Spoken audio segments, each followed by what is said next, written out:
당신을 괴롭히는 투자 고민 여기서 함께 해결을 해보도록 하겠습니다. 비오는 수요일 아침엔 투자 여러분들 허잼입니다. 네, 안녕하세요. 홍선혜입니다.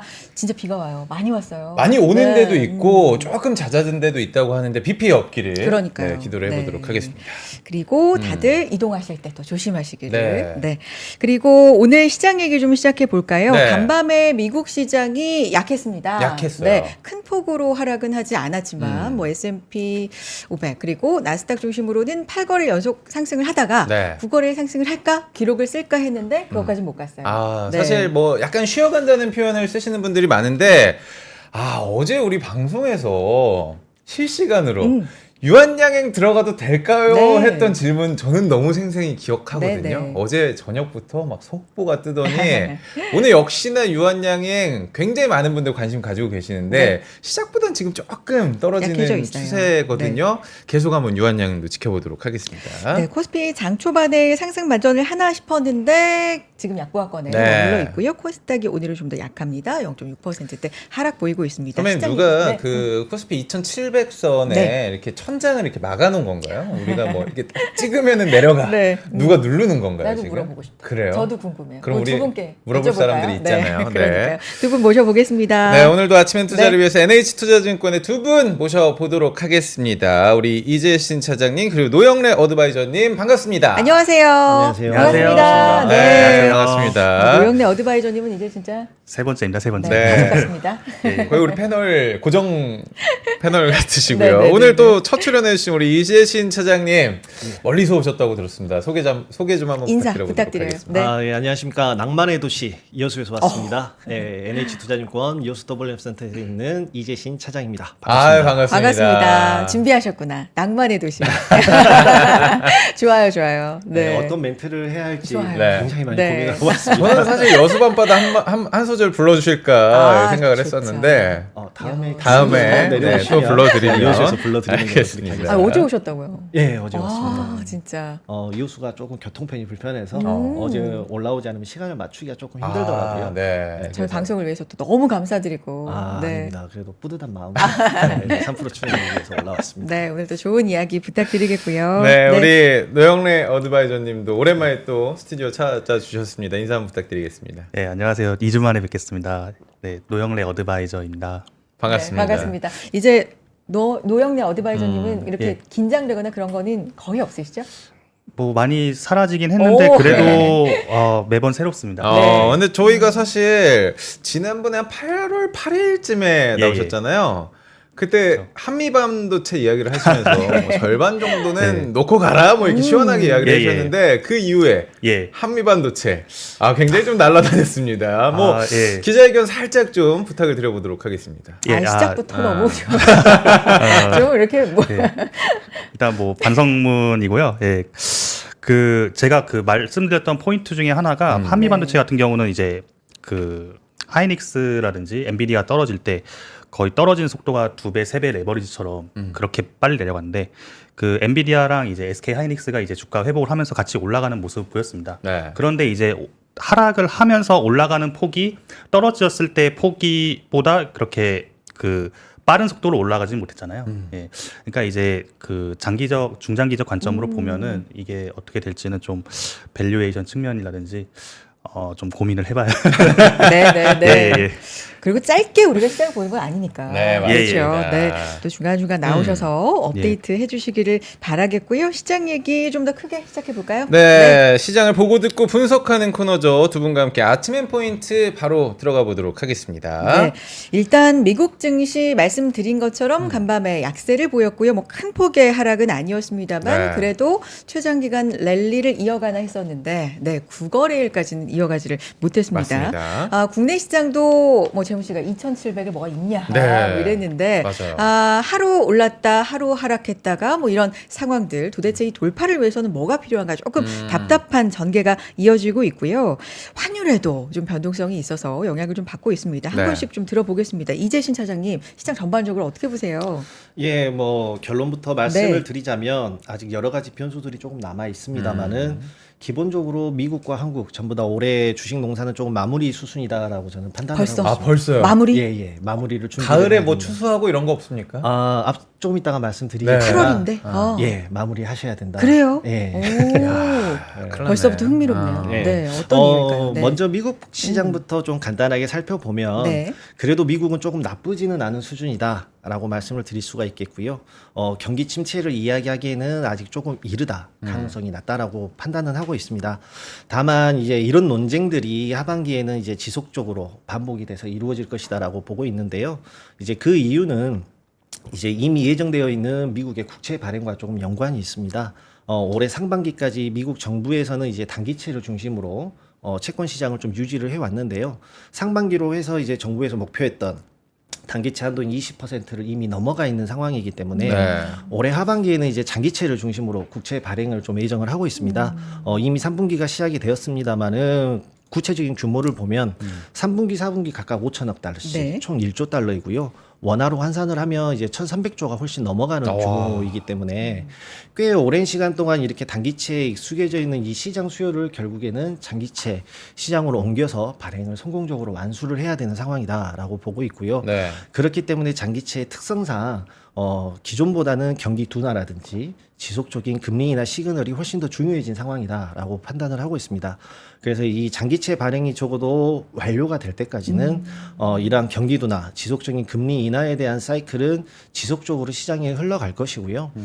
이렇게 이제 뭐 어느 정도 금리 인하가 이제 사실상 거의 확정이 되는 분위기로 흘러가고 있는데 실제적으로 시행을 한 이후에는 결국 이제 속도에 대한 논쟁들이 좀 발생을 할 것으로 그러겠죠. 예상을 합니다.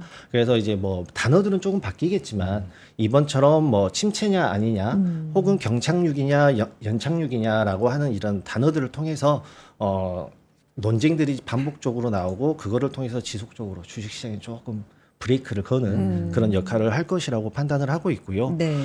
다음으로 이제 국내 시장을 좀 살펴보면 네네. 국내 시장 올해 대흉작입니다. 아이고. 씨는 조금 제대로 뿌렸나라고 생각을 했는데 네. 뭐 수확물 없이 끝났다라고 저는 판단을 하고 있는데요. 근데 아직 여름이니까 가을도 있고 겨울도 있는데 벌써 그러니까요. 마무리라고 하다 보면 해주셨으니까. 갈면 되는 거 아닙니까? 그러니까요. 네, 근데 뭐 결과론적으로는 쉽지 않다라고 아이고. 저는 보고 있고요. 그 이유가 이제는 이제 삼성전자가 엔비디아에 납품을 하고 있지 못한 이 상황에서 결국에는 우리 엔비디아 상승의 은혜를 제대로 누리지 못한다. 네. 그래서 우리나라 시장에서는 SK 하이닉스와 여기에 연관되어 있는 중소형 반도체 주들을 제외하고는 조금 상승을 누리기가 제한적인 상황이기 때문에 전반적인 매수 강도라든지 규모 자체가 우리나라 시장이 타 국가 대비해서 좀 약하지 않았냐라고 저는 보고 있고요. 네. 또 정책의 방향성도 이제 조금 글로벌적으로는 우리 AI, 반도체 이렇게 하면서 테크 쪽으로 좀 네네. 집중이 돼서 가고 있었는데 조금 어떻게 보면 일본보다는 좀 늦게 그리고 강도는 좀 약하게 밸류 프로그램이 나오면서 더욱이나 지수에 조금 영향을 낮게 미칠 수밖에 없는 우리 저 PBR 관련주, 뭐 은행이라든지 지주사라든지 이런 쪽으로 좀 나뉘게 되면서 글로벌 증시랑 좀 디커플링이 되는 그런 현상이고 코스닥은 연간 수익률 기준으로 뭐 마이너스를 기록하냐 마냐 하면서 지금 진행이 되고 있는데요. 우리나라 같은 경우에는 결국에는 시가총액 가중 방식이기 네. 때문에 시총 상위주들이 올라와야지 시장 상승이 가능하다라는 논리가 있는데요. 뭐 반도체나. 그렇죠. 네. 그래서 삼성전자가 엔비디아 효과를 온전히 누리지 못하는 네. 지금 현재의 상황은 결국에는 앞으로도 양 시장에 걸쳐서 전부 다 부담이 좀 되는 상황이라고 보여지고요. 코스닥의 경우에도 시총 상위주들 몇 면을 보면 아직까지도 2차 전지, 바이오 그리고 그렇죠. 일부 반도체로 이루어져 있는데요. 2차 전지, 바이오 이런 섹터들이 주도적으로 좀 상승이 나와야 된다라는 점에서 보면 글쎄요. 특별한 호재가 나오지 않는 이상 저는 코스닥 시장도 주도적인 성장을 하기에는 한계가 제약 있다. 바이오 쪽에 뭐 조금 흥미롭다 이렇게 분석하는 것도 있지 않나요? 제약 바이오 같은 경우에는 이제 전통적으로 시장이 안 좋을 때 성장 기대감을 줄 수 있는 그런 섹터이기도 하고요. 또 일부 종목들에서 이러한 조금 효과들이 실제적인 현상들이 나오고 있기 때문에 조금 수급 쏠림이 나타나면서 나타나고 있는데 뭐 시장을 주도적으로 장기적으로 하반기를 이끌어갈 수 있다라고 그런 보기에는 이벤트는 크게 조금 없다. 무리가 있다라고 저는 보고 있습니다. 그래서 이제 하반기에는 우리 소위 이제 홈런보다는 짧게 안타를 노리면서 이렇게 목표 수익률을 조금 낮추고 트레이딩 관점으로 접근을 하시는 게 유효하지 않겠냐라고 생각을 합니다. 이미 뭐 테마주나 예. 수산매나 그렇게 단타 위주로 좀 예. 가고 있지 않나. 그래서 이런 생각이 개별주 들어요. 시장이 네. 올해 하반기까지는 좀 이어질 것이다. 그래서 개별적인 접근이 좀 중요해지는 시간이다라고 저는 판단을 어제도 하고 있습니다. 말씀드렸지만 제가 마음은 장타자인데 어떻게 번트만 대라고 이렇게 하시는지. 그러니까요. 야구 비율을 상당히 근데 저 농사 네. 비유를 해주셔가지고 이해가 너무 쉬운 게 미국 농사 지을 때 네. 땅이 워낙 넓으니까 헬리콥터로 막 농약 뿌리잖아요. 근데 우리나라는 일단 땅 자체가 없어. 막 산 비탈해서 막 개간해가지고 농사 지어. 이 참 시사점이 있네요. 에이, 기반 자체가 기반 좀 자체가. 다르다. 이런 그럼에도 말씀이신데. 참 우리나라 열심히 버티고 있다는 거에 대해서 그럼요. 네. 저는 고무적으로 보긴 하는데. 근데 어쨌든 차장님이 올해 주식 농사 끝났다. 아직 여름인데 이렇게 말씀해 주신 거에 약간 철렁하기도 하면서 맞아요. 이제 논리를 들어보니까 어느 정도 납득이 되기도 하면서 하지만 또 좀 틀렸으면 좋겠다. 차장님의 말이. 저 말이 틀렸습니다. 그러니까 이런 마음이 또 들기도 합니다. 어드바이저님 생각도 좀 들어볼까요? 아, 예, 예. 네. 짧게 저는 좀 그 시황에 대해서는 짧게 네. 말씀드리면은 그 적어도 한 달간은 양호한 흐름 보일 것 같지만 이번 주 금요일에 잭슨홀 미팅 관련된 이벤트 관련해서 조금 뭐 약간 단기적 등락이 있을 것 같다 네. 말씀드리고요. 그리고 안정형 포트폴리오를 좀 추구하는 고객분들은 이제 좀 채권을 좀 중기물이나 좀 장기물로 좀 비중을 높이셔야 될 것 같고 아니면 채권 ETF를 사셔도 좋을 것 같습니다. 네. 그리고 집중 투자형 투자자는 종목 장세가 본격화됨에 따라서 아까 차장님이 말씀하셨던 네네. 것처럼 1등주에 집중해야 될 것 같고요. 그리고 이게 좀 하다 보니까 이게 그 미국 금리가 내려가면 어떤 현상이 또 생기는지 계속 여러 자료를 좀 찾아봤는데 달러를 빌려가지고 신흥시장에 투자하는 이제 달러 캐리가 나타날 수 있다 이런 분석이 있더라고요. 그러니까 예전에는 옌이 이제 싸니까 옌으로 이제 조달을 싸게 해가지고 이제 달러로 투자를 했던 게 이제 반대로 이제 미국 그 금리가 내려가면은 달러를 빌려서 다른 신흥시장이나 이런 쪽으로 이제 올 수도 있겠다는 생각이 들었습니다. 그러니까 2020년대에 보면은 우리나라도 같이 증시에 올랐잖아요. 그러니까 네이버 카카오도 올랐던 거. 그 이유는 어떻게 보면은 달러 조달 금리가 그 굉장히 좀 저렴했기 때문에 그 미국 주식에도 괜찮긴 하지만 뭐 신흥 시장에도 좀 저평가되어 있는 것을 한번 골라서 좀 해보지 않을까 뭐 이런 생각이 있었을 것 같아요. 네.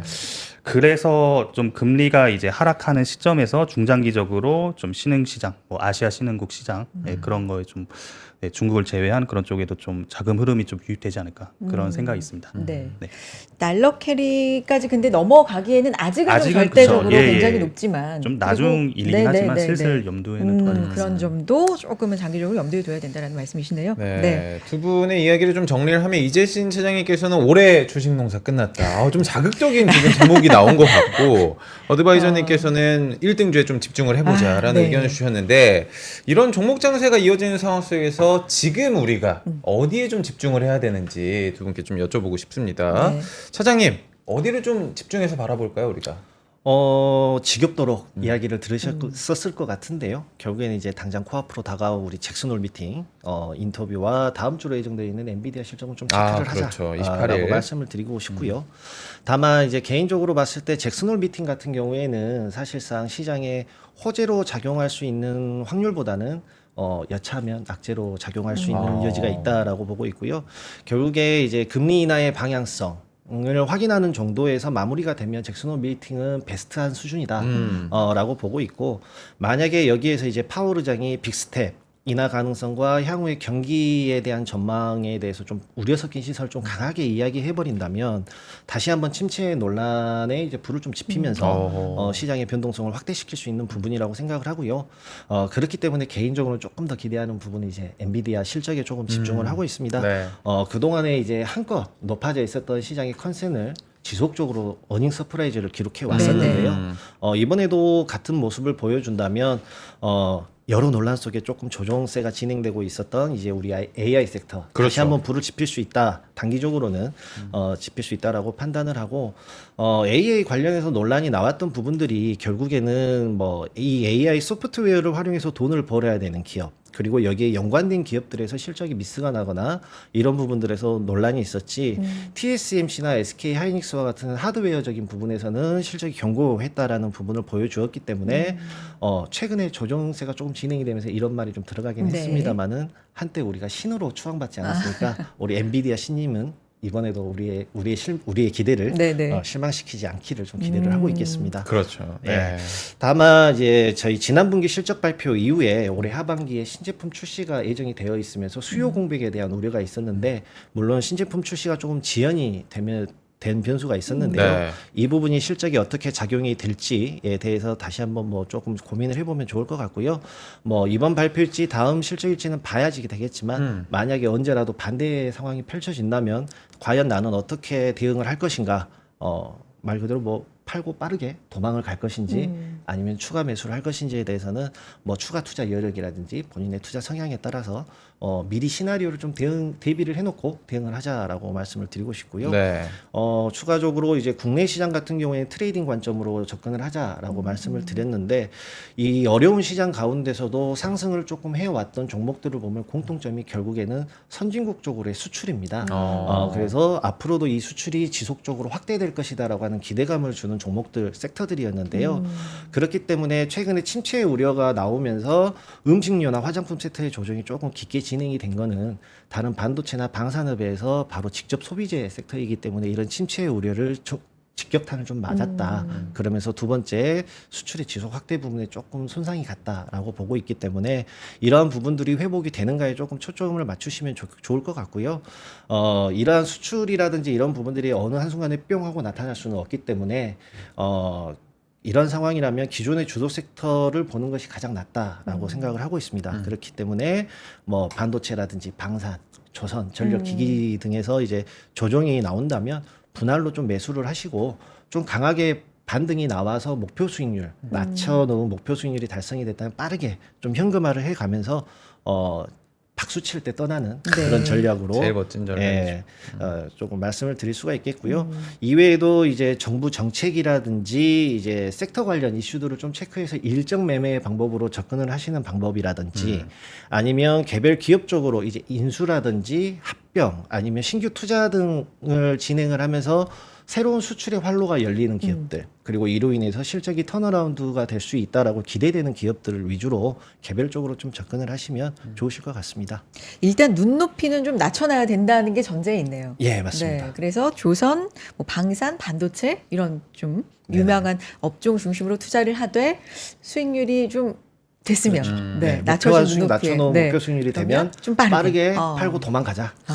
그리고 그런 조정 시에는 전략. 다시 접근하는 네. 그런 어떤 방법으로. 신사업, 유망주. 제가 알 때는 벌써 다 구사업이 돼가고 있습니다. 네. 이게 정보가 진짜 빨라야 되는데 우리 노영래 어드바이저님께서는 어디에 좀 주목하고 계실까요?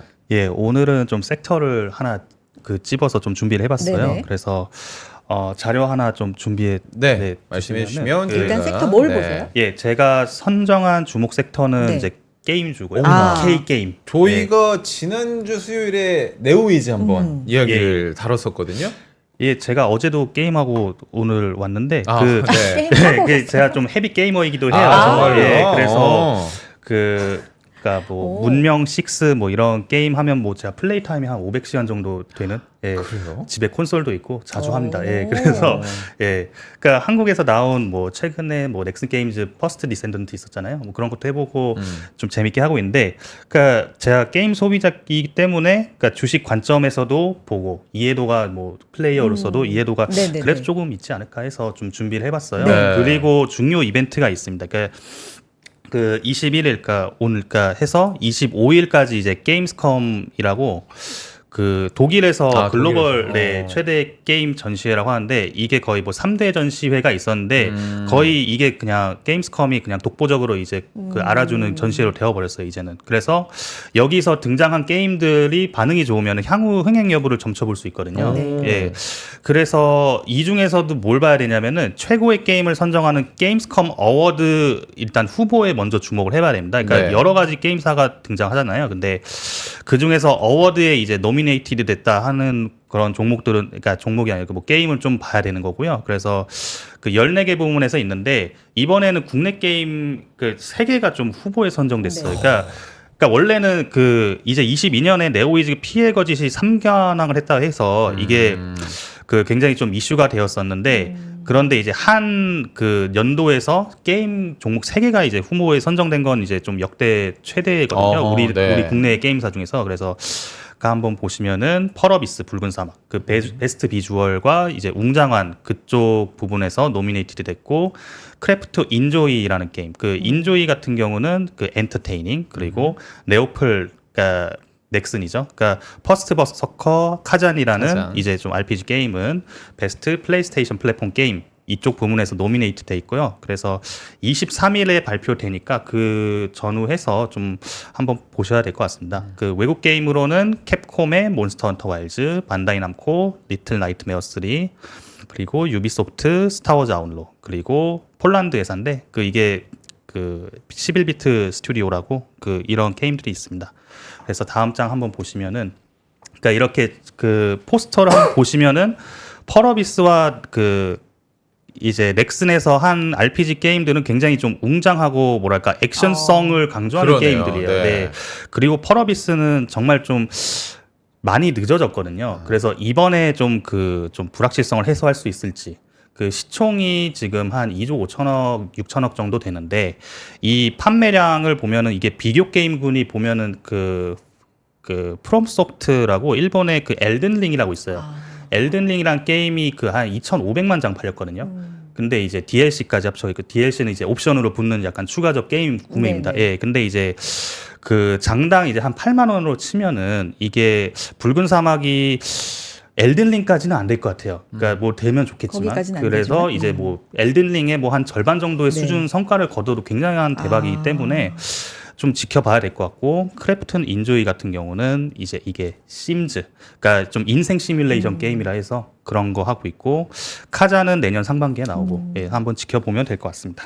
이 과거에 게임스컴이라는 이 행사에서 그러면 뭐 상을 받거나 예. 어워즈 오르면 예. 주가도 따라서 좀 화답을 했습니까? 데이터를 보면? 그러니까 과거에 이제 네오이즈를 보시면 네. 되는데 2022년 네오이즈를 보면 되는데, 네오이즈가 그 3관왕을 했지만 어떻게 보면 그 피해 거짓이라는 이제 엘든링 비슷한 게임이에요. 그것도 어떻게 보면은 좀 그 액션성을 가미해서 네. 이제 그 수많은 반복과 도전을 끝에 보스를 클리어하는 네, 그런 게임인데, 네.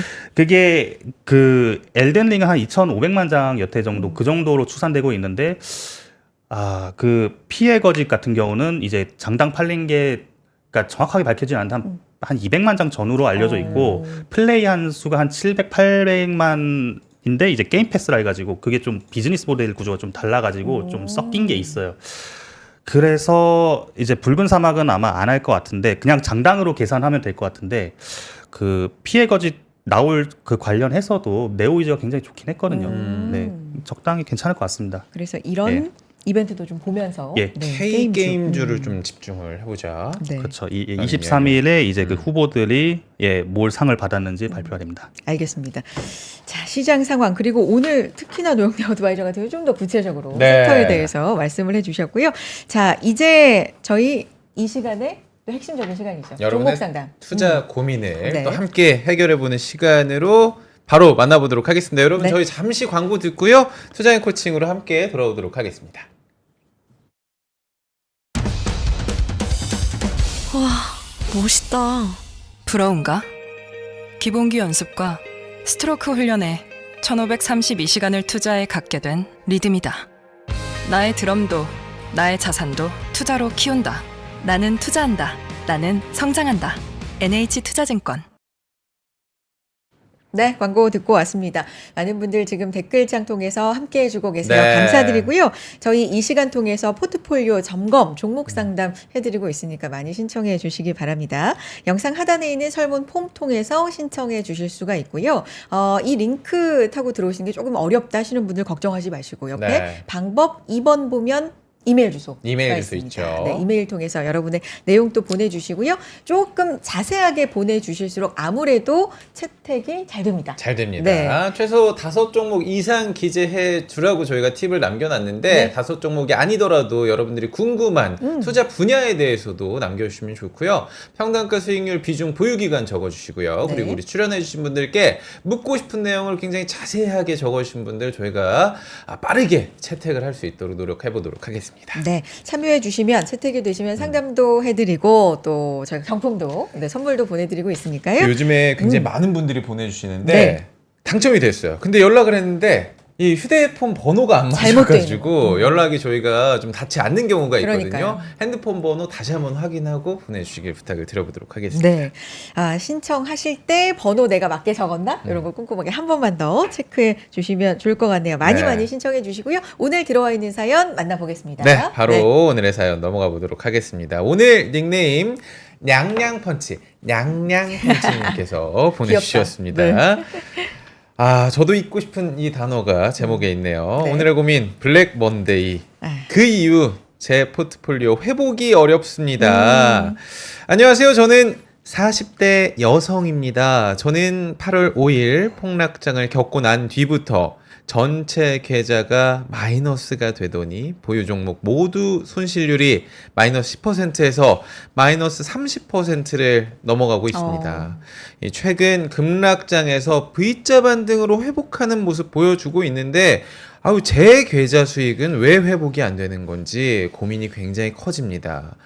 저는 대한전선, 현대차, LS 에코에너지 보유를 하고 있습니다. 대한전선 19,000원대에 매수를 했고요. 이 2달 정도 보유를 하고 있는데 현재 손실률이 꽤 큰 편입니다. 최근 기사로 보니까 올해 2분기 말 기준 수주 잔고가 2조 원을 돌파하면서 역대 최고 수준을 기록했더라고요. 기업 상황이 좋으면 당연히 주가 흐름 좋아질 법도 한데 그냥 기다리면 될까요? 현대차도 보유를 하고 있습니다. 현대차는 이 인도 시장 진입으로 분위기가 좋아지고 또 전망도 좋던데 저는 왜 마이너스일까요? 어디서부터 잘못된 건지 잘 모르겠습니다. 다음은 LS입니다. LS는 16만 8천 원대에 매수를 했고요.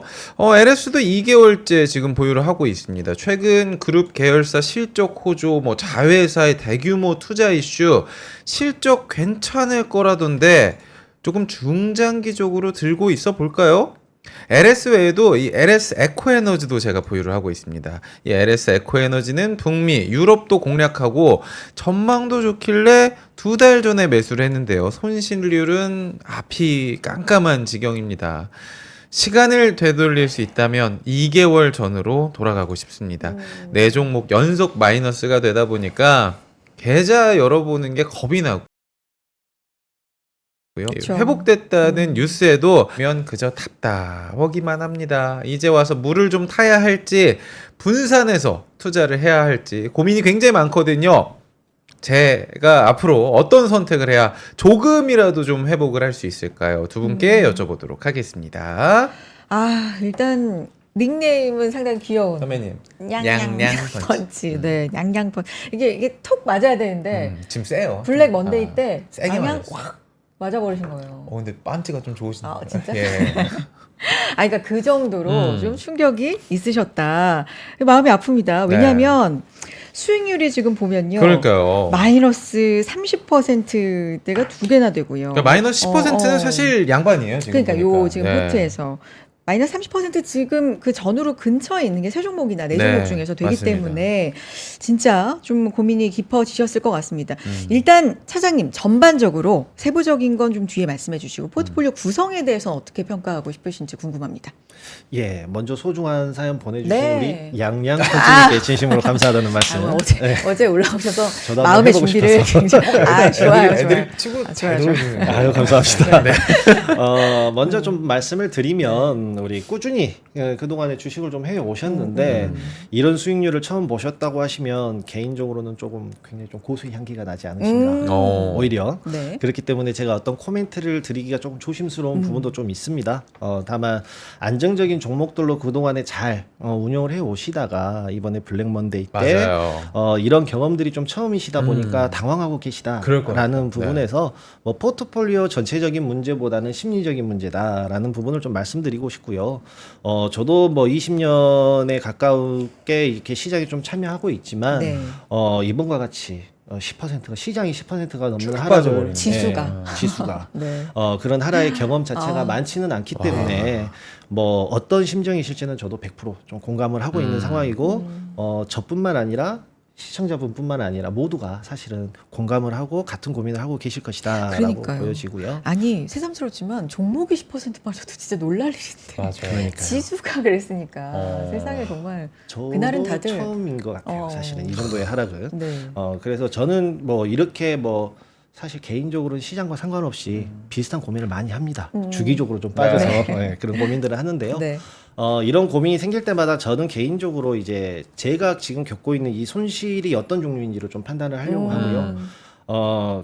종목을 매수했던 개별 종목의 악재로 이렇게 종목이 훼손이 됐다면 당연히 뭐 수익률과는 별개로 손절까지도 고려하면서 판단을 해야겠지만 이번처럼 이제 시장 전체가 이렇게 하락을 하는 경우라면 결국에는 중요한 거는 매크로적 관점에서 이 이슈들로 인해서 시장이 180도 변화되는 변곡점으로 작용을 할 것인지 아니면 최소한 내가 매수한 종목의 섹터가 변화하는 그런 요인이 될 것인지 가능성을 뭐 이렇게 판단을 해봐야겠습니다만은 개인적으로 이번 하락 같은 경우에는 이제 특정 이슈들 뭐 이슈들은 많이 다른 분들께서도 말씀을 해주셨기 때문에 네. 뭐 수급적인 단기 이벤트다라고 보고 있습니다.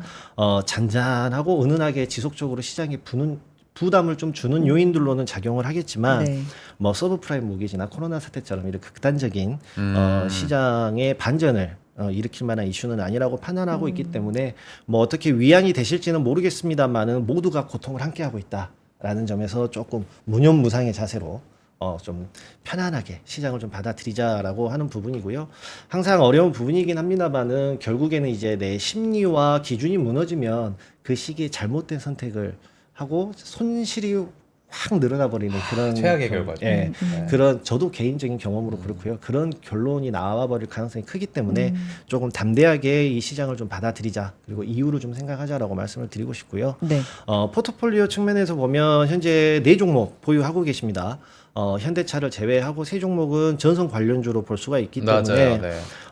일부 현금도 보유를 하고 계신 것 같지만은 조금 투자 섹터의 일부 조정은 필요하다. 그리고 이번에 좀 현금화가 가능하다면은 섹터의 조정 이외에 국가도 좀 나눠 보실 필요는 있고요. 또 항상 주식이 시장의 답은 아니기 때문에 주식 이외의 투자 섹터도 한번 점검을 하면서 포트폴리오를 다변화시킬 수 있는 기회로 삼으시면 좀 좋으실 것 같습니다. 사장님 자세한 얘기는 저희가 그럼 종목별로 네. 살펴보면서 좀 이야기를 해주시면 좋을 것 같고 어드바이저님은 전반적으로 예. 브리핑을 좀 해주신다면 어떻게 보고 계십니까? 전반적으로 좀 짧게 브리핑하면은 그 좀 화면 보시면은 네. 네. 그 다 이 네 종목 다 올라올 힘이 충분히 있는 주식이라고 판단을 아, 하고 있어요. 네. 저는. 예, 그래서 그 현대차 같은 경우는 조금 네, 제가 첫 번째 출연했을 때도 현대차가 나왔던 것 같은데 예, 저는 좋게 보기 때문에 기다리고요. 전선주 같은 경우 이번 처음 나온 것 같은데 이게 전선주가 의외로 좀 해저 케이블 업황, 그러니까 해상풍력 이쪽에 좀 굉장히 중요한 거예요. 그래가지고 그 전력기기 변압기랑은 좀 다릅니다. 그래서 그 솔루션 첫 번째로는 트럼프 당선 여부를 지켜보면서 야. 계속 모니터링 해야 됩니다. 예.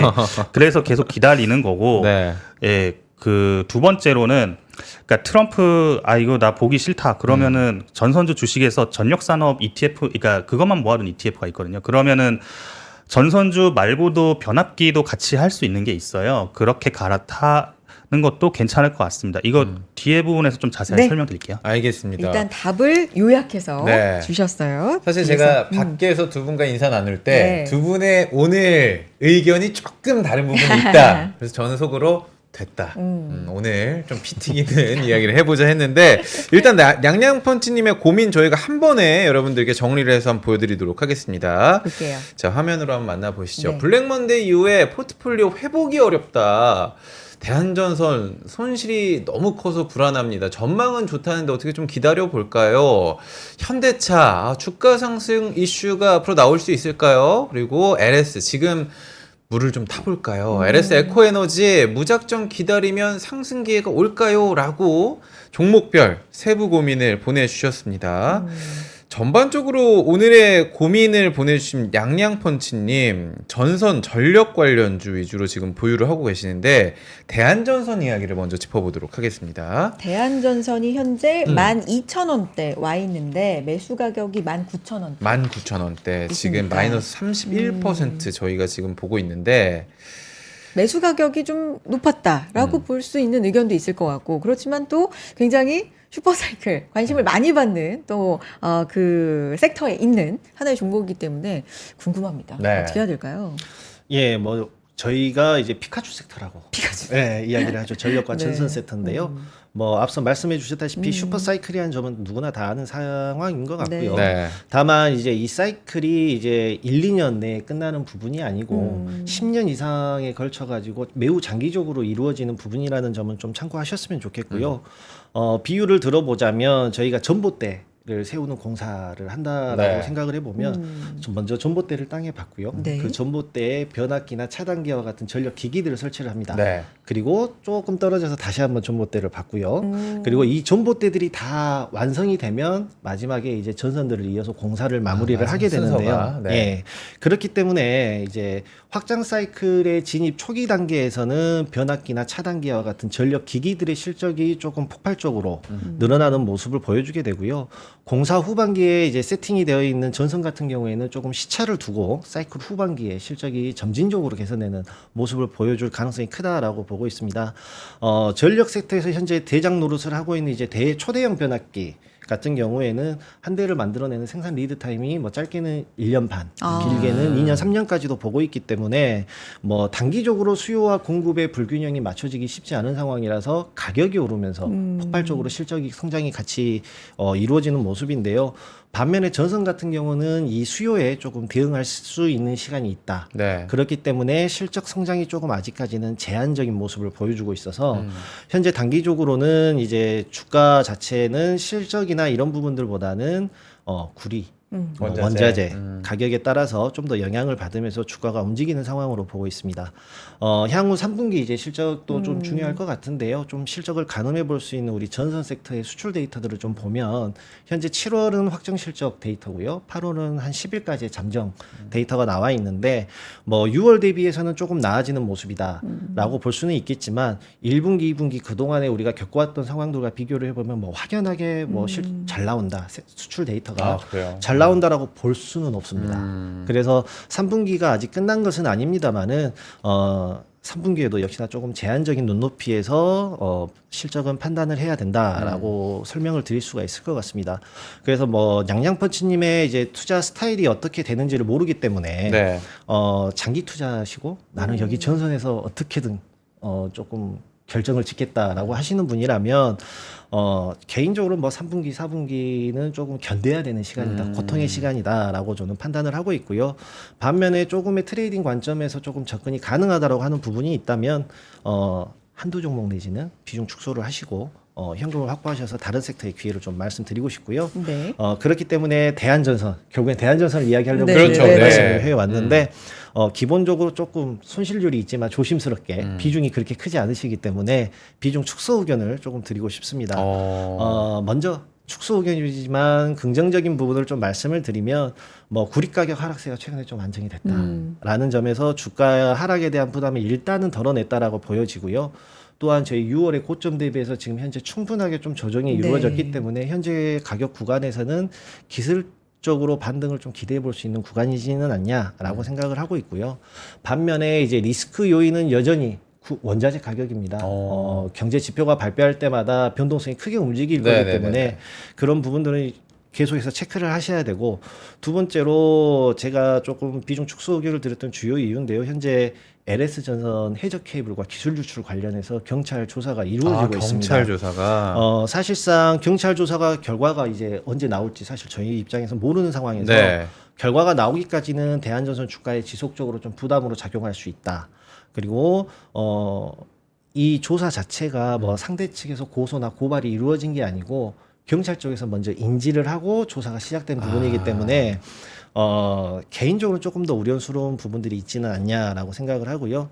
따라서 결과에 따라서는 함께 보유하고 계시는 우리 LS 네네. 그룹 전선주와 조금 반대로 움직이는 결과가 나오면서 수익률을 해칭해버리는 결과가 줄 수 있기 때문에 이 부분 참고하시면 좋겠고요. 다만 기술적 반등을 기대하시면서 현 구간에서는 주가 반등 시 한 14,000원, 15,000원 정도가 도달이 된다면 저는 좀 비중 축소 의견을 좀 드리고 싶고요. 주가가 반등하지 못하고 재차 하락을 한다라고 했을 때는 뭐 이미 떨어진 거 지금까지 맞았기 때문에 조금 더 견디시되 개인적으로는 한 12,000원을 하향 이탈을 하게 되면 그때는 조금 결정을 하셔야 되지 않나. 12,000원 선에서는 네, 네, 그렇게 저는 매도하시고 추가 현금을 좀 확보해가는 방향으로 보시는 게 좋지 않냐라고 생각합니다. 일단 좀 정리해 보면은 비중 축소 의견을 주셨습니다. 대한전선에 대해서는 네. 노영래 어드바이저님 어떻게 보고 계시죠? 이게 투자한 자리가 좋지는 않은데 여기 네 종목 중에서 대한전선이 할 말이 제일 많아요. 그래요? 그래요? 이게 오. 왜냐하면은 대한전선이 굉장히 좀 중요한 시기이기 때문에 그 회사 입장에서 지금 시기가 지금 그 자료를 일단 네네. 좀 준비를 했는데 네. 보시면은 말씀해 주세요. 그러니까 대한전선은 어떻게 보면은 그 해적 케이블이 새로 열리는 시장에서 후발주자란 말이죠. 네. 그러니까 그래서 이걸 하기 위해서 22년도 그리고 올해 이렇게 22년도 3월, 24년도 3월 이렇게 거의 이제 두 차례 5천억 이렇게 가까이 거의 한 1조 가까이를 유상증자를 했습니다. 그러니까 시총이 지금 한 2조 조금 넘는 그런 기업인데 1조나 유상증자를 그러니까 굉장히 좀 중요한 시기에 엄청나게 자금을 이제 많이 조달한 거죠. 이걸 왜 했을까? 이거를 좀 보셔야 되고요. LS는 선발주자인데다가, 그러니까 LS에 있는 것들은 선발주자인데다가 뭐 수직 계열화 다 잘 돼 있어요. 그러니까 전선에 이제 그 원재료가 들어가는 이제 그 전기동이라고 하죠. 그러니까 구리. 그게 한 65에서 한 70% 정도 원가가 차지를 많이 해요. 근데 네. 이제 LS 원래 니코동 재련이라고 하는 LS M&M을 이제 LS 그룹이 갖고 있단 말이죠. 그러니까 대한전선은 수직 계열화도 없어요. 그래서 그 후발 주자임에도 불구하고 새로 크게 열릴 수도 있는 해적 케이블에 그 공격적으로 추격하기 위해서 1조나 가까운 엄청난 돈을 많이 빌린 건데 이거에 대해서 어떻게 평가할 것이냐가 중요합니다. 그래서 상승 사이클인 건 맞고요. 그리고 단기 주가를 보시면 전선주의 단기 주가는 결국에 이제 미국 AI 뭐 엔비디아가 돈을 이제 데이터 센터가 그 전력을 많이 잡아먹는다고 하니까 네. 국내 변압기주 주가가 많이 좋았죠. 그러니까 수주를 많이 해오니까.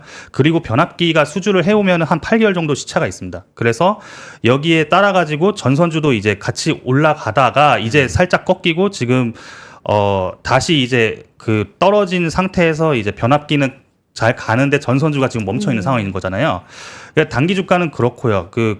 근데 단기보다 좀 중요한 건 중장기 가치인 거죠. 그래서 해상풍력 업황과 그 이제 해적 케이블, 그러니까 여기 그 위에 있는 그 초고압 케이블과 그 HVDC 케이블 이거는 대한전선도 잘 해요. 근데 이제 해적 케이블이 안 된 거죠. 그러니까 이거에 따라서 그러니까 중장기 기업 가치가 연동이 될 것입니다. 네. 그렇기 때문에 이제 풍력 메이저사라고 하는 그 베스타스나 이제 오스테드라는 그런 이제 기업들의 글로벌 이제 풍력 메이저사 실적 이번 2분기 때 다 좋았어요. 그리고 또 CS 윈드 같은 경우도 좀 보시면 좋은데 CS 윈드도 그 2분기 때 실적이 좋았죠. 그래서 주가가 좀 많이 좋았고 그렇게 좋은데 이제 그런 걸 계속 체크를 하셔야 되고 트럼프 리스크에 노출됨을 좀 인지를 하셔야 됩니다. 그러니까 의외로 이제 트럼프는 풍력을 좀 싫어한다고 많이 알려져 있고요. 예, 그 석유 이런 거 좋아하시죠? 그거는. 그러니까 친환경 자체를 그렇죠. 예, 예. 네. 그러니까 대한전선이 제가 할 말이 많기 때문에 네. 조금 네네. 또 다른 이제 또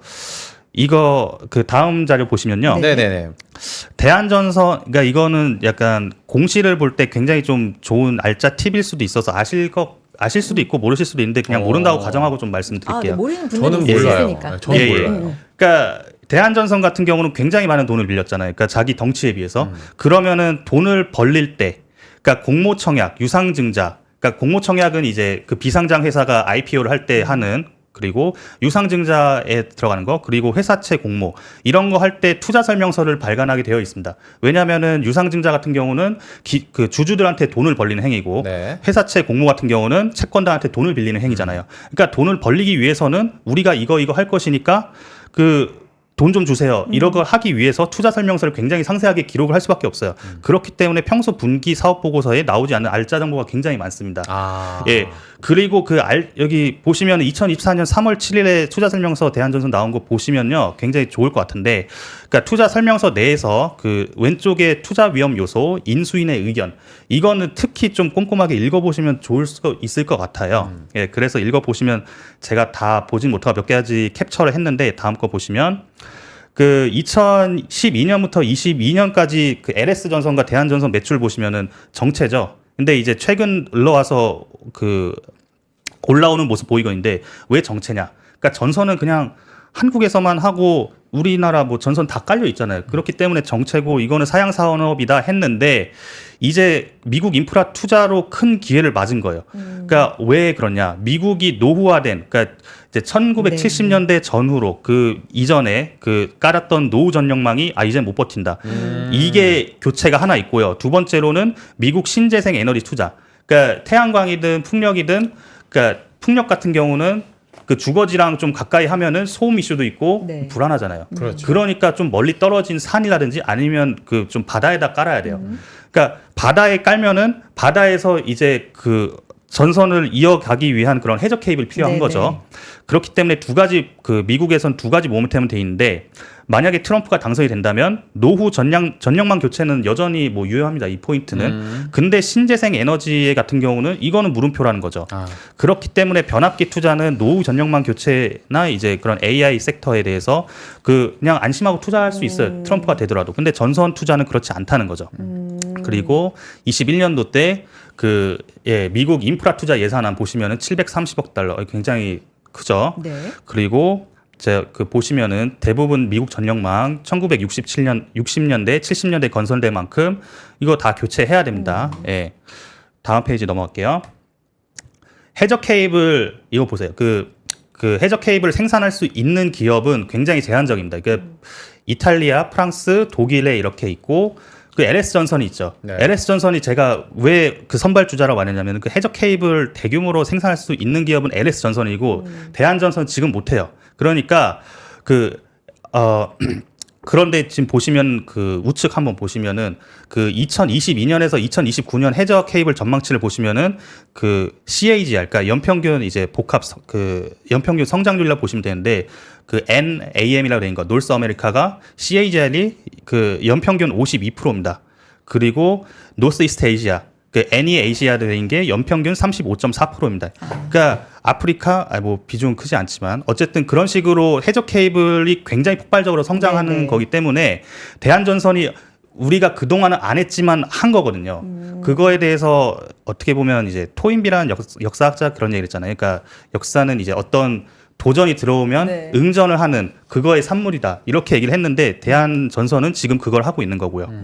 그렇기 때문에 그 방향은 굉장히 좋다고 보고요. 그렇기 때문에 좀 단기적으로 주가 빠져도 네. 좀 중장기적으로 볼만하다고 생각을 합니다. 예. 대한전선에 대해서 할 말씀이 많다고 하셨는데 예. 자료도 상당히 많이 가지고 오셨고 네. 어쨌든 이거였군요. 두 분의 의견이 갈릴 수 있다. 그렇죠. 한 분은 비중 축소, 한 분은 굉장히 방향성은 중장기적으로. 예. 괜찮은 것 같다라는 의견이십니다. 잘 한번 우리 양양펀치님 생각을 해보시고 네, 일단은 어느 뭐 쪽에 네.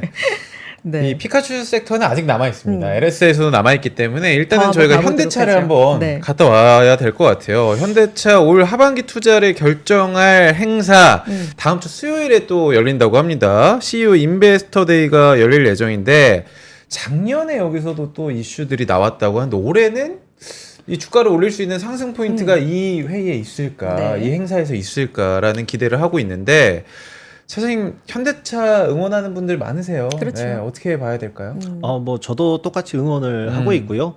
또 포트폴리오에서 유일하게 전선 섹터가 아닌 종목이기 때문에 네. 저는 일단 보유 의견을 좀 드리도록 하겠습니다. 네. 뭐 시간이 조금 많이 남아 있지 네, 네, 않아서 네. 좀 여러 가지 자르고 결론 네. 위주로 좀 말씀을 드리면 네네네. 일단은 우리나라 정치적인 상황에서 몇 안 되는 야당과 여당이 물론 세부적인 내용은 조금 다를 수 있겠습니다만은 주주가치 제고를 위한 제도적 장치를 강화시키고 있다라는 점에서는 이 현대차에는 수혜가 된다. 특히나 또 9월달에 저희 그 밸류업 지수 발표가 예정이 되어 있기 때문에 네. 여기를 추종하는 ETF나 펀드들이 나온다면 거기에 대한 수급적 요소 기대해 볼 수 있다라고 볼 수 있겠습니다. 다만 이제 현대차 같은 경우에 이제 향후 2030년까지 매해마다 10조 이상의 투자 계획이 이미 예정이 되어 있기 때문에 당장 올해 대규모의 주식 소각을 단행을 한다든지 배당을 확연하게 늘려가지고 주주가치 제고를 올해 엄청나게 올리겠습니다라고 하는 그 기대감은 조금 접어두셔야 되는 게 맞지 않나라고 네. 생각을 하고요. 최근 뭐 실적을 놓고 보자면 크게 늘어났지 않습니까? 실적이 늘어났다라고 하는 거는 법인세를 많이 내야 된다라는 겁니다. 그래서 이 법인세 부담을 일부 좀 덜어가는 과정에서 네. 정부가 제시하는 그 안내에 맞추어 가지고 법인세 공제를 누리기 위해서 제한되어 있는 주주가치 제고 정책을 시행을 할 텐데요. 다만 이건 장기적으로 좀 진행이 될 것이다라고 생각을 하고 있고 또 연말로 갈수록 이제 이 밸류 프로그램에 대한 이슈들은 계속해서 나오는 가운데 12월 달에 현대차의 경우 웨어러블 로봇 생산 관련한 이슈가 있습니다. 삼성전자도 올 4분기에 지금 예정이 되어 있는데요. 이런 이슈들을 놓고 본다면 현대차는 조금 끌고 가보셔도 괜찮지 않냐라고 판단하고 있습니다. 근데 이제 저는 미국 대선을 보면은 트럼프 이야기가 굉장히 많이 나오고 있는데 트럼프가 당선이 되면은 뭐 전기차 세액공제 폐지 때문에 현대차가 힘들어질 수도 네. 있다. 오히려 반사이익을 받을 수도 있다. 양분대에서 이런 이야기가 좀 나오더라고요. 그거에 대해서 어떻게 생각하세요? 만약에 트럼프와 이 현대차? 뭐 대선과의, 트럼프가 누가 당선이 되던 간에 사실상 전기차가 지금 어차피 힘들다라는 점에서 이미 주가도 많이 빠져 그런 영향들이 있지 않겠습니까? 그런 부분에서 추가적인 악재로는 작용을 하겠지만 그 악재의 크기 자체가 크지는 않다. 크진 않다. 예, 라고 저는 판단을 하고 있고요. 다만 국내적인 이슈, 이런 정책적인 이슈에 조금 더 집중을 해서 뭐 실적이 인도라든지 이런 부분에 꾸준해서 잘 나올 거기 때문에 이런 부분에 좀 판단을 같이 하시면 좋을 것 같습니다. 알겠습니다. 현재 지금 가격이 25만 원대 위치해 있는데 네. 우리 양양펀침이 28만 원대 하셨기 그러니까요. 때문에 네. 가격이 약간 높은 감은 있지만 그래도 기다려 볼 만한 구간대다라는 의견으로 네. 봐도 되겠습니까? 좋습니다. 네, 라고 대답해 주셨고 어드바이저는 어떻게 보세요? 현대차는 제가 첫 번째 회차 때 네. 했던 기억이 나는데 네. 예, 그 여전히 좋게 보고요. 그러니까 현대차 같은 경우는 글로벌리 좀 적당한 그 소비자들에게 적당히 잘 맞출 수 있는 가격 경쟁력도 잘 갖춘 그런 기업인 것 같아요. 그런 메이커인 것 같아요. 근데 이제 우려가 되는 부분은 경기 침체가 온다면 그 사람들 소비 심리가 제일 먼저 비싼 것도 안 살 텐데 차를 그 과연 차를 맞아. 살까 이거잖아요. 네. 네. 근데 이제 그 동시에 이것도 생각을 해봐야 될 것 같습니다. 시중 금리가 떨어지면은 그러니까 차를 살 때 보시면은 그냥 현금을 주고 살 수도 있지만 좀 많은 분들은 대출 껴서 하잖아요. 네, 네. 그렇죠. 그렇죠. 네. 그러면은 이제 시중 금리가 떨어지고 있다면 자동차 대출로 인해서 구매를 할 거면 좀 저렴하게 조달해서 구매를 할 수 있잖아요. 그것도 좋은 상황이고요. 그 인도 법인은 제가 저번에 말씀드렸는데 오늘은 좀 인도네시아 좀 얘기를 네네. 잠깐 해보면은 인도네시아는 이게 그러니까 인도는 선제적으로 잘 진출해가지고 굉장히 잘 자리 잡았어요. 지금 인도네시아는 그냥 맨 땅에서 지금 거의 이제 처음부터 시작하는 거고, 예, 좀 짧게 말씀드리면은 그 인도네시아나 이제 아세안 같은 경우는 그 다 일본 차가 다 자리 잡고 있었는데, 맞아. 제가 인도네시아 살아봐서 그냥 다 일본 차더라고요. 아, 예. 인도네시아 네. 직접.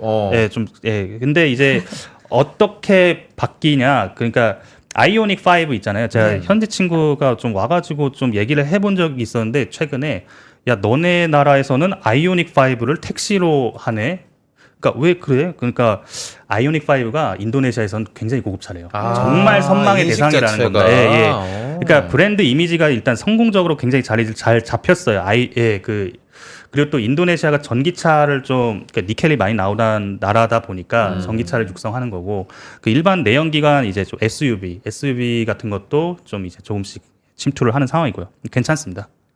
괜찮다. 예. 결론적으로는 예, 괜찮습니다. 현대차에 대해서는 두 분 다 긍정적인 네. 의견이 나왔습니다. 빠르게 좀 넘어가 볼까요? 네. 다음은 LS입니다.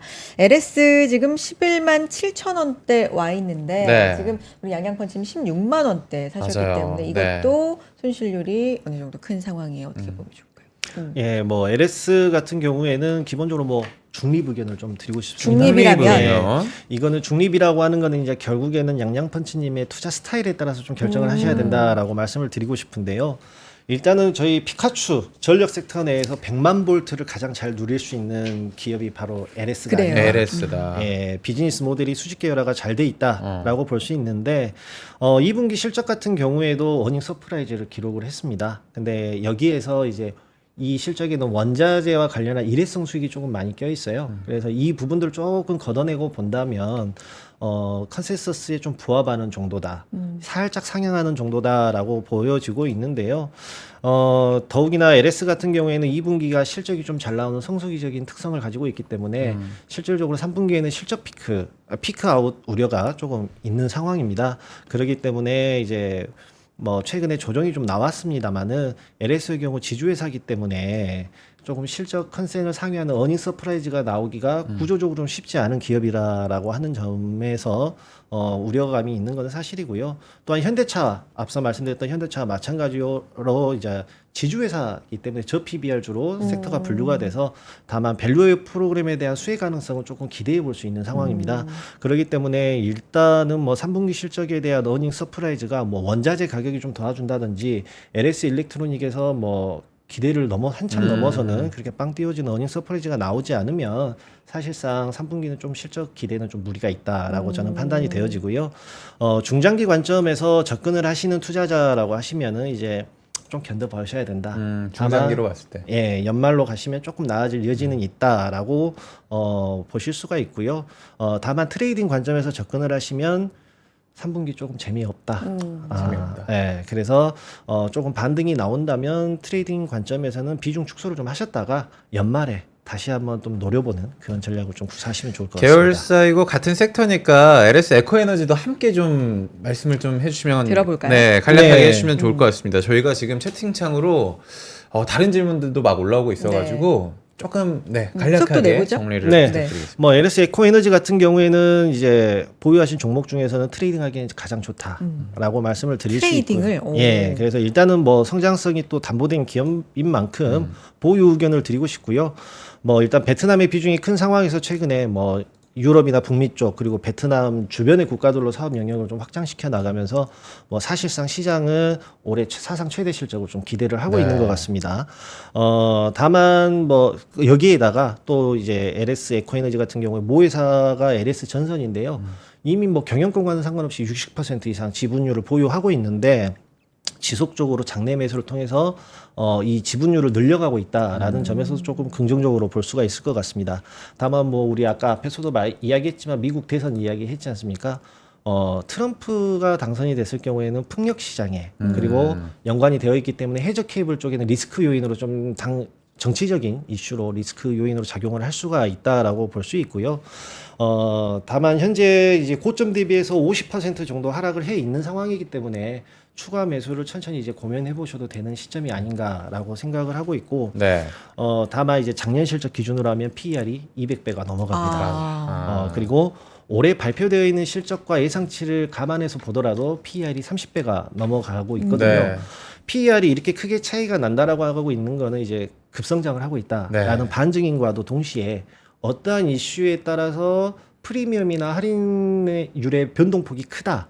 그렇게 본다면 주가의 변동성도 클 거기 때문에 LS 에코에너지 같은 경우에는 무조건적으로 분할 매수 그리고 시세가 붙었을 때도 분할 매도 분할 매도, 네. 분할 매수. 접근을 이런 방향으로 접근을 하시면 좋을 것 같습니다. 이 LS 에코에너지 같은 경우에는 베트남 국토의 절반을 K 전선으로 깔았다. 뭐 이런 기사들이 많이 나오고 있더라고요. 어드바이저님께서도 LS와 LS 에코에너지 함께 엮어가지고 예. 말씀을 좀 부탁드릴게요. 좀 짧게 말씀드리면은 그 LS는 지주사니까 지주사는 제가 저는 개인적으로 종목 선택을 좀 굉장히 좀 깐깐하게 하는 스타일이어서 네, 네. 지주사는 웬만하면 잘 안 보면 되게 너무 어려워요. 네, 너무 많아서. 근데 다만 이제 볼 필요가 있다. 그 이유는 뭐냐면은 지주사는 일반적으로 자회사가 상장되어 있으면 디스카운트를 받습니다. 그렇기 때문에 그 자회사 가치가 온전히 반영되지 않는 경우가 많은데 그 예외적인 경우가 있어요. 그 예를 들어 이제 비상장 자회사가 굉장히 잘 나가요. 근데 그게 투자할 방법이 없어요. 그러면은 잘 나가요, 지주사가. 아, 네. 그러니까 예를 들어 이거는 CJ를 보시면 되는데 CJ 뭐 살짝 내려오긴 했지만 비상장사인 올리브영 K 뭐 화장품 해서 굉장히 네네. 잘 나가잖아요. 그렇기 때문에 마찬가지로 LS도 보시면은 두 가지 좀 비상장 자회사 봐야 되는데 LS 전선 그리고 LS NMM 이것들 둘 다 좋기 때문에 그러니까 일반 지주사랑 달리 모멘텀 이어질 수 있어서 기다려도 좋을 것 같고요. 에코 에너지 말씀드리면은 에코에너지 예전 이름이 LS 전선 아시아예요. 그러니까 아시아에서 에코에너지로 바꾼 거는 일단 좀 아시아에서 집중하는 것도 좋지만 해저 케이블 뭐 이런 그 크게 열리는 시장에서 조금 더 집중해야 되지 않겠냐는 좀 회사의 판단이 있지 않을까 좀 조심스럽게 한번 좀 예측을 해봤고요. 그리고 베트남이 주력 사업장이고 그 인근 뭐 동남아나 이런 쪽으로 수출하기 굉장히 좋습니다. 그리고 베트남에 좀 일찍 선제적으로 진출을 했기 때문에 히토류가 중국에 의해서 베트남이 굉장히 많이 매장돼 있다 하더라고요. 그러면 그거에 따른 모멘텀도 있고요. 미중 무역 분쟁으로 중국의 공장이 동남아랑 인도로 이전되죠. 그러면은 동남아는 향후 가장 유망한 신흥 투자 지역 중 하나로 떠오르게 될 것입니다. 예. 그렇기 때문에 LS 에코에너지가 단기적으로 좀 많이 오르다가 조금 살짝 주저앉았어도 중장기적으로 볼만하다고 생각을 하고 있습니다. 알겠습니다. 두 종목 한꺼번에 이렇게 말씀을 해주셨는데 네, 중간에 저희가 두 분의 솔루션이 화면으로 함께 나갔기 네. 때문에 여러분들 꼭 참고를 부탁드리고 지금 많은 분들께서 사실 저희가 어제부터 오늘 장 시작부터 뭐 유한양의 이야기가 나오는데 안지원님도 국장한테 삐졌다. 유한양행 뭐 정말 제자리 걸음이고 다시 돌아왔다. 이게 나라냐 이렇게 얘기를 하시고 엔젤님께서도 좀 너무한 것 같다고 유한양행 다시 좀 돌아온 유한양행 뭐 두 분 예측하셨을까요? 이거 짧게만 제가 여쭤보고 네. 말씀을 드리면 될까요? 네. 뭐 짧게 말씀을 드리면 유한양행 같은 경우에 사실상 올 초부터 이제 FDA 승인은 사실상 거의 랭나자. 확정으로 네. 받아들여졌었습니다. 그렇기 때문에 오늘 같은 경우에 변동성이 크게 나타나고 네. 있는 거는 결국에는 이제 기대감 소멸로 좀 판단을 하시는 이렇게 게 좋지 빨리. 않냐. 예. 그동안에 또 많이 올라왔지 않습니까? 그래서 기대감 소멸로 봐야 될 것 같고 결국에는 이제 이후부터는 이 승인을 통해서 재무제표에 찍히는 숫자들이 좀 더 중요해지는 시기가 됐다. 다만 단기적인 조정은 조금 감안을 하자라고 말씀을 드리고 싶습니다. 전반적인 시장이 지금 좀 약세를 보이고 있습니다. 특히 네. 코스닥이 오늘 1%대 하락을 보이면서 조금 더 깊은 낙폭을 보여주고 있고요. 오늘도 환율의 변동성은 좀 있습니다. 어드바이저님도 시장 전반적으로 뭐 한 말씀 남겨주실까요? 시장보다는 그 유한양행 유한양행 유한양행 좀 네. 코멘트를 좋아요. 왜냐면 너무 많이 지켜봤기 때문에 네. 제가 너무 많이. 오늘 너무 좀 충격을 받아가지고 충격 받으셨어요. 그러니까 유한양행하고 이거 그 원래 이제 그 레이저 티닙이라는 약물이 제노스코라는 회사에서 만들어가지고 좀 짧게 말씀드리면 네. 그 오스코텍 상장사가 있어요. 오스코텍은 더 빠지더라고요. 네, 지금 빠지고 있어요. 예. 그러니까 그 왜 그런지 모르겠어요. 그러니까 이거는 정말 그 항암제가 미국 FDA 승인 받은 이런 역사가 없는데 이걸 셀로운 핑계를 대고 하는 거는 잘 모르겠습니다. 그래도 이제 추가적으로 남은 모멘텀은 이거 임상 통과된 거는 그 병용 임상이거든요. 아미반타맙 레이저 티닙. 근데 레이저 티닙 단독 임상 이벤트도 좀 기다려 볼 만합니다. 예. 이런 부분 예. 잘은 모르겠다. 그러니까 지금 투자자들에게 한껏 공감해 주시면서 진짜 잘 그렇죠? 모르겠어요. 아유. 이럴 리가 없어요. 네. 주식농사 끝났어. 오늘 말씀해 주셨던 그 부분이 저희 방송도 한마디로 빨리 끝내죠. 농사도 시간이 다 끝났는데. 돼서 네. 내일 또 찾아오도록 하겠고요. 내일은 그분- 좀 특별해요, 근데. 네, 내일 네, 부동산. 네. 네. 내일 저희 잠깐 예고해드리면 부동산 얘기를 좀 할 예정입니다. 그래서 실시간 내용으로 저희가 상담도 받을 예정이니까 채팅창에 참여해 주시면서. 이게 부동산이면 아파트만이 그러니까요. 아니죠. 아파트만이 아니죠. 당연하죠. 주거용부터 상업용까지 여러분들의 고민을 저희가 함께 나눠보도록 하겠습니다. NH투자증권 부동산 전문가들께서 음. 뭐 아파트부터 주택, 상업용까지 주변에 총 보니까 망라해서. 지금 영끌도 네. 미치겠습니다. 지금. 네, 저도 내일, 마찬가지인데. 네, 내일 또 함께해 주시고 실시간 댓글 통해서도 상담 도와드리겠습니다. 이재신 차장님, 노영래 어드바이저님도 여기서 인사 나누죠. 고맙습니다. 감사합니다. 감사합니다. 네, 자 아침엔 투자 여기서 마치고 내일 부동산 이야기로 또 인사드리겠습니다. 함께해 주신 분들 고맙습니다. 고맙습니다.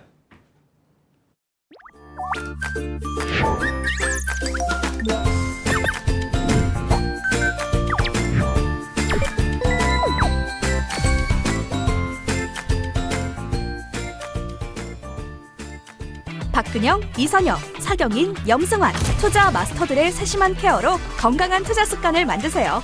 3프로 멤버십 3프로 앱에서 확인하세요.